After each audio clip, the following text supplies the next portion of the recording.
न्यायियों की पुस्तक। याद करें, यहोशू इजराइल के गोत्रों को प्रतिज्ञा किए हुए देश में ले गया और फिर उसने उन्हें तोरह के आदेशों का पालन करने और परमेश्वर के साथ अपनी वाचा के प्रति विश्वास योग्य रहने को कहा। और यदि वो ऐसा करते हैं तो वो अन्य सब जातियों को ये दिखाएंगे कि परमेश्वर कैसे हैं। तो न्यायों का आरंभ यहोशू की मृत्यु के साथ हुआ और ये मूल रूप से इजराइल की असफलताओं की कहानी है। इस पुस्तक का नाम उस अवधि के इजराइल अगुओं के प्रकार से आता है। कोई राजा होने से पहले सभी गोत्र इन न्यायों द्वारा शासित थे। अब आप किसी अदालत के बारे में ना सोचें। ये न्यायी क्षेत्रीय राजनीतिक सैन्य नेता थे, एक तरह से कबीले के सरदार की तरह। और आप इस बात का ध्यान रखें, न्यायियों की पुस्तक बहुत गड़बड़ी और हिंसा से भरी है। ये इजराइल के नैतिक भ्रष्टाचार, उसके बुरे नेतृत्व और मूल रूप से इस विषय में है कि इजराइल भी कनानियों के जैसे हो गए थे। लेकिन ये दुखद कहानी भविष्य के लिए एक आशा भी उत्पन्न करती है। और जिस प्रकार से इस पुस्तक की रचना हुई है, आप ये देख सकते हैं। इसमें एक बड़ा परिचय दिया गया है जो इजराइल की असफलता का मंच तैयार करता है, क्योंकि उन्होंने कनानियों को पूरी तरह से नहीं खदेड़ा था।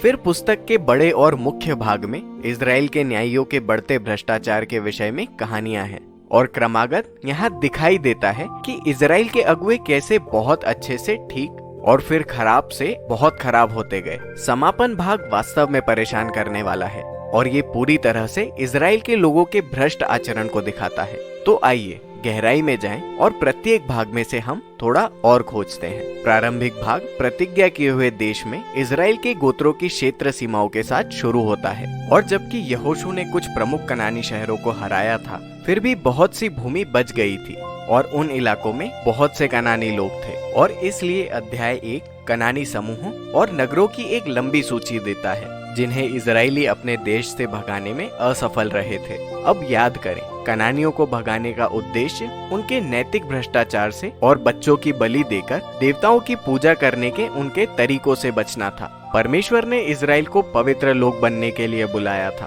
और ऐसा नहीं हुआ। अध्याय 2 बताता है कि कैसे इजराइल कनानियों के साथ साथ चले और कैसे उन्होंने उनकी सभी संस्कृति और धार्मिक प्रथाओं को अपना लिया। और यहीं कहानी समाप्त होती है। लगभग पूरे अध्याय के लिए लेखक हमें पुस्तक में आगे होने वाली हर बात का एक अवलोकन देता है।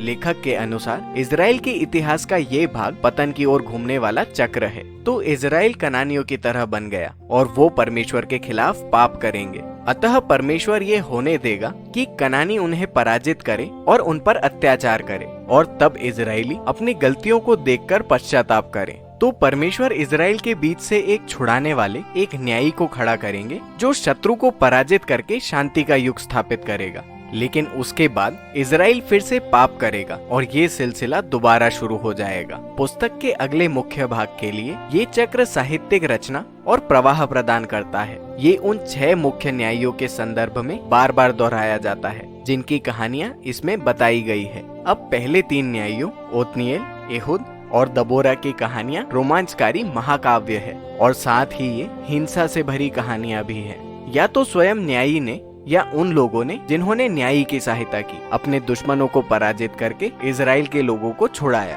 अगले 3 न्यायियों की कहानियां लंबी है और वो न्यायियों के चरित्र की त्रुटियों पर ध्यान केंद्रित करती है जो बदतर होती जाती है। तो गिदोन, इसका प्रारंभ बहुत अच्छी तरह से होता है। वो एक डरपोक आदमी है, लेकिन बाद में वो इस बात पर भरोसा करता है कि परमेश्वर उसके द्वारा इजराइल को बचा सकते हैं। और वो केवल 300 पुरुषों से, जो मशाल और मिट्टी के बर्तन लिए थे, मिदियानी की एक विशाल सेना को पराजित करता है। लेकिन गिदोन का गुस्सा बुरा है।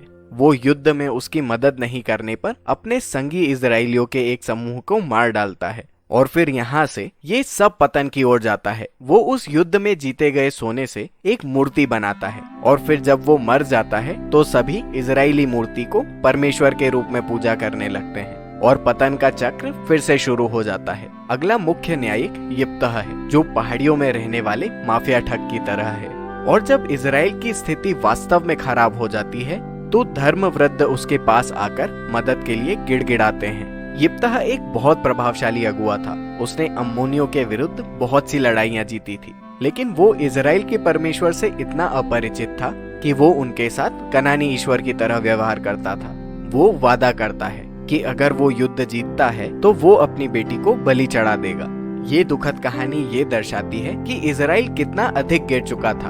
उन्हें अपने परमेश्वर के चरित्र के बारे में कुछ पता नहीं था, जिसका परिणाम हत्या और झूठे देवताओं की पूजा में होता है। अंतिम न्यायी शिमशोन था, जो अब तक का सबसे खराब न्यायी था। उसका जीवन का आरंभ वादों से भरपूर था, लेकिन उसे इजराइल के परमेश्वर की कोई परवाह नहीं थी। वो कामुक, हिंसक और घमंडी था।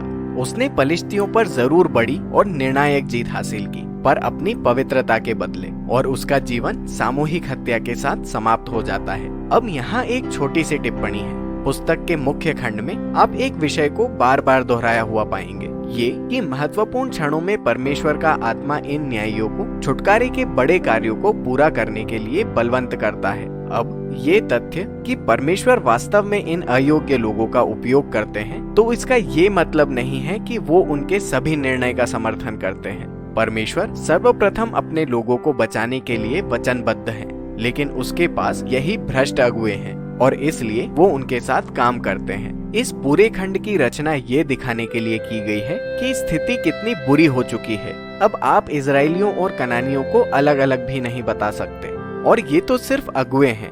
अंतिम खंड पूरे इजराइल को पतित अवस्था में दिखाता है। यहाँ दो दुखद कहानियां हैं, और ये कमजोर दिल लोगों के लिए नहीं है।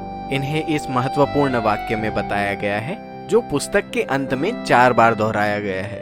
उन दिनों में इजराइलियों का कोई राजा न था। जिसको जो ठीक जान पड़ता था वही वो करता था। पहली कहानी मीका नामक इजराइली के विषय में है, जो एक मूर्ति के लिए निजी मंदिर बनाता है और इसे दान के गोत्र की सेना द्वारा लूट लिया जाता है। तो वो आते हैं और सब कुछ चुरा ले जाते हैं, और फिर वो जाकर लेक के शांतिपूर्ण शहर को जलाकर सभी निवासियों की हत्या कर देते हैं। ये एक भयानक कहानी है। जब इजराइल अपने परमेश्वर को भूल जाता है तो शायद यही होता है। पुस्तक की अंतिम कहानी और भी बदतर है। ये यौन शोषण और हिंसा की एक चौंकाने वाली कहानी है, जो इजराइल को अपने पहले गृह युद्ध की ओर ले जाती है। ये विचलित करने वाली है, और ये मुख्य बात भी है। ये कहानियां चेतावनी देने का काम करती है। इजराइल का आत्मविनाश की ओर पतन परमेश्वर से दूर जाने का परिणाम था। वही परमेश्वर जिन्होंने उनसे प्रेम किया और मिस्र में गुलामी से बचाया, और अब इजराइल को एक बार फिर अपने आप से छुड़ाए जाने की जरूरत थी। इस कहानी में आशा की एकमात्र किरण पुस्तक के आखिरी हिस्से में दोहराई गई पंक्ति में दिखाई देती है। असल में ये कहानी का आखिरी वाक्य बनाता है। इजराइल का कोई राजा न था, और इस प्रकार रूत की पुस्तक यानी राजा दाऊद के परिवार का मूल बताने के लिए, और साथ ही शमूएल की पुस्तक यानी इजराइल में राजाओं की उत्पत्ति बताने के लिए भूमिका बांधी जाती है। लेकिन न्यायियों की कहानी में त्रासदी के रूप में संदेश है। ये मानव दशा की एक गंभीर अभिव्यक्ति है, और ये अंततः परमेश्वर के उस अनुग्रह की जरूरत की ओर संकेत करती है कि वो एक राजा को भेजे जो अपने लोगों को बचाए। न्यायियों की पुस्तक में बस इतना ही।